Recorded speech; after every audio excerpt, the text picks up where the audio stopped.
కోటేశ్వరరావు గారు, పాలమూరు ప్రాజెక్టుకు అన్ని అనుమతులు తీసుకొచ్చి 3 ఏళ్లలో పూర్తి చేసి కృష్ణా జలాలను తెలంగాణ వాటాను పూర్తి స్థాయిలో వాడుకుంటామని ప్రభుత్వం అంటోంది. ఇంత తక్కువ సమయంలో ప్రాజెక్టు పూర్తి చేయడం సాధ్యమా?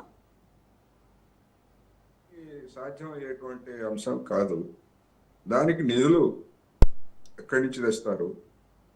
రాష్ట్ర ప్రభుత్వం నిధులు కేటాయించే స్థితిలో ఉన్నదా, లేదా అప్పు తీసుకొస్తారా అనేటువంటిది కూడా ఇంతవరకు ఏమీ తేలలేదు. అందుకనే నేనేమంటున్నానంటే, కృష్ణా నది మీద ఆల్రెడీ అనుమతించినటువంటి ప్రాజెక్టులు, పనులు ప్రారంభమైనటువంటి ప్రాజెక్టులు, వాటికి ఎంతెంత నిఖర జలాల్ని కేటాయించారు అనేటువంటిది ఒకటి.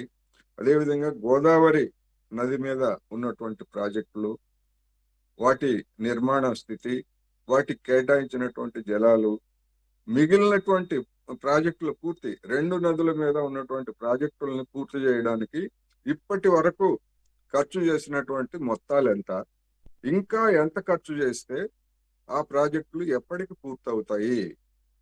ఇవాళ రాష్ట్ర ప్రజలకు కావాల్సింది ఈ సమాచారం. సాంకేతిక పరమైనటువంటి అంశాలన్నింటినీ కూడా ముందుకు తీసుకొచ్చి ఈ విషయాలను చెప్పకుండా రేవంత్ రెడ్డి సర్కారు ఈ విషయాలను చెప్పకుండా సాంకేతిక పరమైనటువంటి అంశాలను వాళ్ళు తప్పు చేశారు, వీళ్ళు తప్పు చేశారు. వాస్తవమే, అందులో తప్పు చేశారా ఒప్పు చేశారా అనేటువంటిది అదొక పార్ట్. ఆ పార్ట్ను కూడా చెప్పండి, తప్పులేదు. కానీ జనానికి, సామాన్య జనానికి, మీడియాకి, లేకపోతే సామాన్య రైతాంగానికి అర్థమయ్యేటువంటిది నేను చెప్పినటువంటి పాయింట్. ఇప్పుడు ఉన్నటువంటి ప్రాజెక్టులు ఏ స్టేజ్లో ఉన్నాయి, వాటికి ఎంత ఖర్చు పెట్టారు, ఇంకా ఎంత ఖర్చు పెడితే రైతాంగానికి లేకపోతే మంచినీటి అవసరాలకి అవి వినియోగంలోకి వస్తాయి. మీ దగ్గర ఉన్నటువంటి రోడ్డు మ్యాప్ ఏమిటి?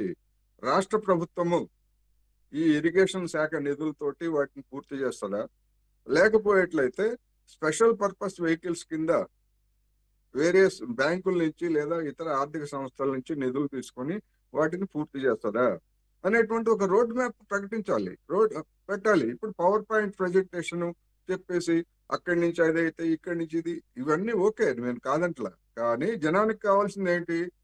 మా ప్రాజెక్టు, మా ప్రాంత ప్రాజెక్టు, మా లిఫ్ట్ ఇరిగేషను, లేదా మా డ్యాము, మా కాలువలు ఎప్పటికి తవ్వుతారు, మాకు నీళ్లు ఎప్పుడు వస్తాయి, ఇది వాళ్ళకి రైతాంగానికి కావాల్సింది.